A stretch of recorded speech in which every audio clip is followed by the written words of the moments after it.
Сайн байцгаана уу хүүхдүүдээ. Та бүхэнд өдрийн мэнд хүргэе. За, нийгэм судлал цахим сонгон судлах хичээлийн маань агуулга дэмжих видеоны ээлжит дугаар та бүхэнд хүрж байна. За, тэгэхээр өмнөх видео хичээлүүдэд би та бүхнийг үзсэн гэж бол итгэж байна. За, бид бүхний хувьд цахим хичээл маань синхрон болон асинхрон хувилбараар явагддаг. За, асинхрон хувилбар дээр та бүхэн маань агуулга дэмжих энэхүү тайлбар бичлэгийг үзээд тухайн бичлэгийг баттгаад даалгавраа гүйцэтгээд багштай илгээх ёстой байгаа. За, тэгэхээр бид бүхний дараагийн хичээлийн сэдэв бол нийгмийн харилцан үйлдэл байгаа. За, бүгдээрээ социологи бүлэг сэдэв дээрээ бол тухайн өмнөх хичээлүүдэд бол үзээ судалсан байгаа. За, нийгмийн харилцан үйлдэл гэж яг юу гэдэг вэ гэдэг багш нь үндсэн тулгуур ойлголтуудыг та бүхэнд дэлгэцэн дээр өгсөн. Тэгэхээр ер нь эхний ээлжинд харилцаа гэдэг үндсэн ойлголтоо тодорхойлно. Хүмүүсийн харилцаа нь бол нийгмийн амьдралын оршин тогтнох гол үндэс болдог тийм ээ. Тэгэхээр нэг хүнээс нөгөө хүнд мэдээлэл дамжуулаад түүнийг хүлээн авагч нь ямар нэгэн байдлаар хариу үйлдэл үзүүлэх хоёр талт үйл явцыг бол хэлдэгэ. За, харин харилцан үйлдэл нь ямар утга санааг илэрхийлж байна вэ гэхээр хоёр ба түүнээс дээш тооны хүмүүс бие биенийхээ үйлдэлд бэлэг тэмдэг ашиглах замаар юм уу хариу өгч буй үйл явцыг хэлдэг. Тэгээ хин нэгний үйлдэл нөгөөгийнхөө зан үйл үйлдэлд нөлөө үзүүлж хоёр ба түүнээс дээш хүмүүсийн хооронд явагдаж буй үйлдэлийг хэлдэг. Тэгэхээр бид бүхэн бол өдөр тутамдаа харилцан үйлдэлд ордог байгаа. Өглөө босоод шөдөө угаагаад хуцаа өмсөө сургуульдаа яваад очиод ангийнхантайгаа болон багш нартайгаа мэдлээд хичээлдээ шандан суралцдаг тийм ээ. За, энэ бүхэн бол нийгмийн харилцан үйлдэл байгаамаа. За, нийгмийн харилцан үйлдэлийг тайлбарладаг гол онолууд байгаа. Багшин дэлгэцэн дээр үндсэн 3 онолыг төлөөлөгч нартаа бол харуулсан байна. Тэгэхээр ер нь Персонсын үзэж байгаагаар бол нийгмийн систем гэдэг нь өөрөө тухайн үйлдэлийн системийг хэлээд байгаамаа гэдгийг тодорхойлж байгаа тий. За, тухайн энэ нийгмийн үйлдэл хэмээх ойлголтыг бол нийгмийн шинжлэх ухаанд Макс Вебер бол оруулж ирсэн байгаа. За, ер нь гарах үр дүнчлэн тооцоолохын зэрэгцээ харилцагч нөгөө хүнээ баримжаалаад тооцсон үйлдэлийг нийгмийн үйлдэл гэж бол авч үзсэн. За, мэдээж би бусад хүмүүстэй танихгүй хүнтэй гэдэг юм уу эсвэл ойр дотны хүнтэйгээ тухайн харилцаанд ороод харилцан үйлдэл хийж байгаа тохиолдолд урьдчилан зарим нөгөө хүнээ мэддэг бол би өөрийнхөө үр дүнг тооцоолохын нөхцөл баримжаа бол надад байгаа гэсэн санаа. За, үндсэн хоёр дахь гол онол бол бэлэг тэмдэг харилцан үйлдэлийн онол гол төлөөлөгч нь мэдээж Мид байгаа. За, хүний нийгмийн үйлдэлийн мөн чанарыг тайлбарласан онол бол бэлэг тэмдэг харилцан үйлдэлийн онол гэж бол үзээд байна. За, гол ерөөсөө санаа хувь хүн утга учир санаа зорилготойгоор бүтээлчээр үйлддэг юм аа. Хүн гэдэг бол тодорхой зүйлд хандан үйлдэлээ ихтэй тухайн зүйл нь юу болохыг өөрөө хэрхэн ойлгож хэрхэн төсөөлж байгаадаа бол тулгуурладаг юм аа гэдгийг бол илэрхийлээд байгаа. Тэгэхээр өнөөдөр бид бүхэнтэй Викторио гэдэг гаргаж байгаа бэлэг тэмдэг, за дээрэс нь нэмээд лайк эрхийн уруугаа гаргаж байгаа бэлэг тэмдэг эдгээр нь бол символик утгатай үгээрээ дамжуулаад бид нар бол харилцан үйлдэлд орж байгаа. За, лайк дарж байна эрхийн уруу гаргаж байна гэдэг бол хүлээн зөвшөөрж байна гэдэг утга санааг илэрхийлж байгаа тий. За, энэ мэдчихлээ. За, солилцооны онолын гол төлөөлөгч байгаа Хоманс.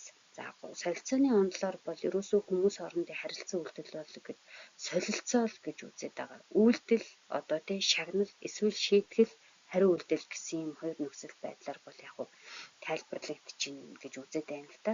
Тэгэхээр тухайн мэдээж сурагч өөрийнхөө даалгаврыг гүйцэтгэж байгаа тохиолдолд гүйцэтгэл сайтай байх юм бол багш урамшуулад та бүхнийг цахимаар сурж явахд чинь фидбек илгээгээд байх юм бол хүүхэд тухайн суралцагчдад маань бол яг урамшаад илүү хичээлээ яг сайн ойлгомжтой байдлаар илүү яг сайжруулад бидэгаа суралцаад явна.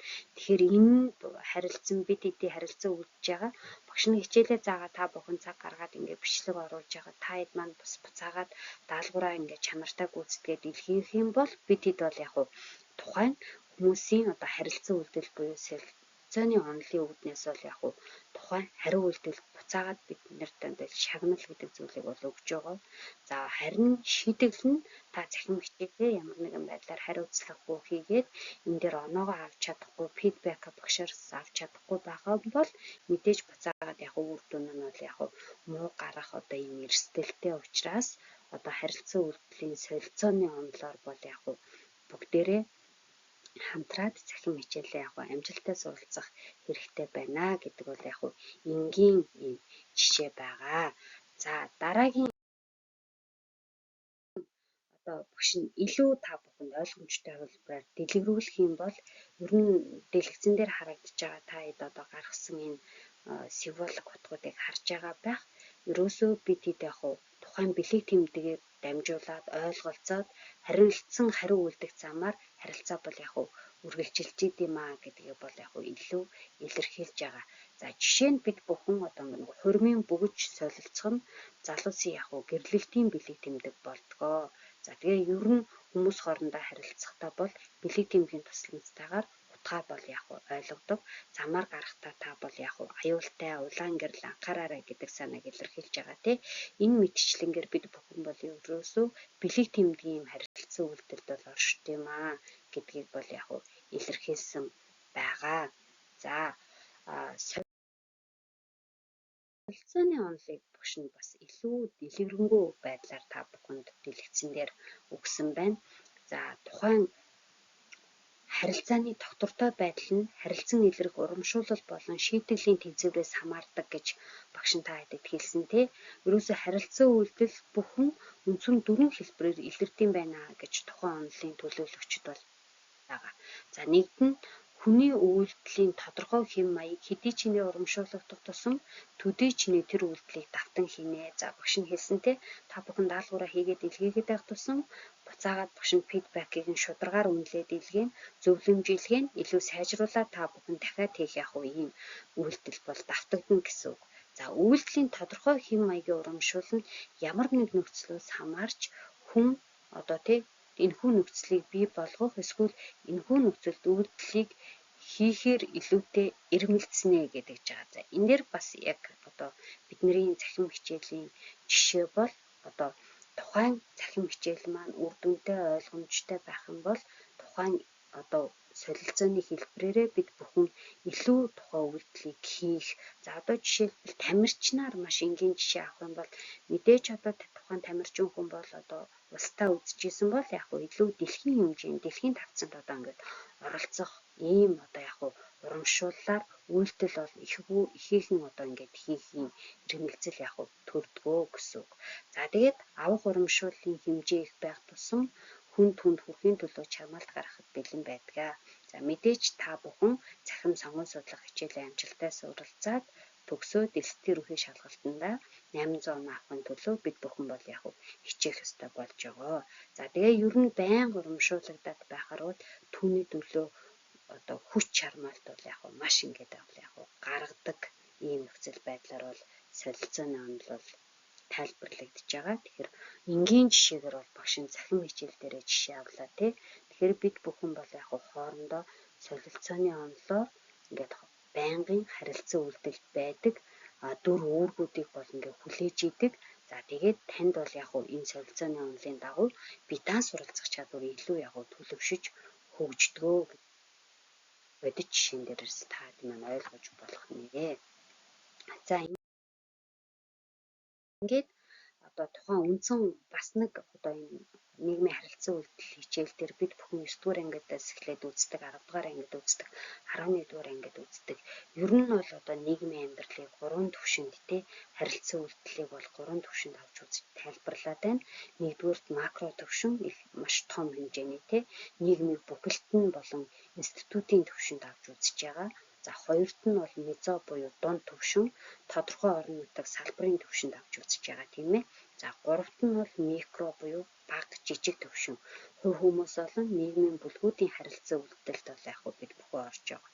За бид бүхний хувьд яг цахим сонгон судлах хичээлээ судлаад одоо C12 дугаар анги гэдэг ингээ бүлэг үүссэн бид бүхэн бол яг хамтарч ингэж яг ажиллаж байгаа. Ийм бол яг гурван төвшнийг бол бид бүхэн мэднэ.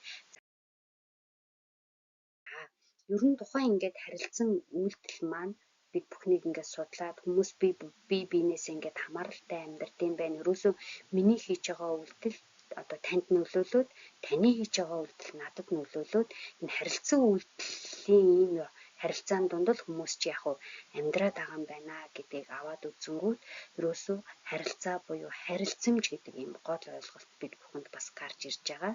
За энэ мэдээж нөгөө нэг хүнээс нөгөө хүнд мэдээлэл дамжуулж байгаа хандлага, илэрхийлэх үйл явц те би тухайн захим хичээлдээ хэр хандлага гаргаж чинь, хэр чармайлт гаргаж чинь те энэ бүхэн ч буцаагаад бол яг бид бүхний хувьд яг одоо харилцаа хэр үр дүнтэй өрнөх вэ гэдгийг илэрхийлж байгаа. За тэгээ энэ харилцааны хувьд бол ам болон аман бус. За тэгээд бид бүхэн бол яг хэл ярианы тусламжтайгаар ингээд хичээл дээрээ синхрон хэлбэрээр ойлголцоод ингээд харилцан үйлдэлд орж байна. За эсвэргээрээ аман бус харилцамж захим хичээл дээр оролцохдоо та хэд маань реакшн дардаг одоо ингээд механиктэй та гараа өргөдөг энэ мэдчлэнгээр ерөөсөө таны биеийн хөдөлгөөн, байрлал, дуу хоолой, нүүрний хувирал энэ бүхэн маань бол яг энэ тухайн харилцан үйлдэлийн үйл явцад харилцааны одоо аман бус юм харилцамж болон бол илэрхийлэгддэг байгаа. За тэгээд бид бүхний хувьд одоо ахлах ангийн сурагчдын хувьд биеийн хэл, дуу хоолой, байрлал, өөрийгөө илэрхийлэх чадвар. За тэгээд мэдээж таны нөгөө судалгаагаар одоо үзээд байгаачлан өөрийнхөө амаар хэлээр аман харилцамжаар өөрийгөө тайлбарлахаас илүүтэйгээр таны биеийн хэлэмж бол судалгаагаар анхны сэтгэгдлийн яг 88%-ийг эзэлдэг. Ер нь таны биеийн хэл таныг илэрхийлэх хамгийн чухал юм бол яг харилцаа шүү гэдгийг илэрхийлсэн байдаг байгаа. За энэ мэдчлэнгээр та бүхэн маань тухайн нийгмийн харилцаа үйлдэлийн хичээлээ өмнөх агуулгуудаа сэргээн санаад багшагаа өгсөн байгаа нэмэлт агуулга тайлбаруудыг үзээд баттгах даалгавруудыг бол яг тестүүдийг хийгээд илгээгээрэй. Жага ойлголтуудаа өөртөө ойрхон жишээн дээр, энгийн жишээн дээр ингэж буулгаж аваад тухайн бид бүхний яг харилцаа одоо оршин тогтнож байгаа нийгмийн гол үндэс бол яг хүмүүсийн харилцаа үйлдэл дээр нөлөөлд юм байна. Бид бүхэн яг бие биедээ харилцаа үйлдэх замаар суралцаж, хөгжиж, хамтарч ажиллаж байгаа юм байна гэдгийг л яг илүү ойлгоод тухайн суралцах үедээ та бүхнийг илүү яг ухамсартайгаар, зорилготойгоор, хүсэл тэмүүлэлтэйгээр суралцаасай гэж бол яг хүсэж байна. За хичээлдээ идэвхтэй оролцоод нэмэлт видеогоо үзэж цаг хугацаа зарцуулсан та бүхэнд баярлалаа. Амжилт хүсье. Дараагийн агуулга дэмжих видеогоор бүгдээрээ эргээд уулзцгаая.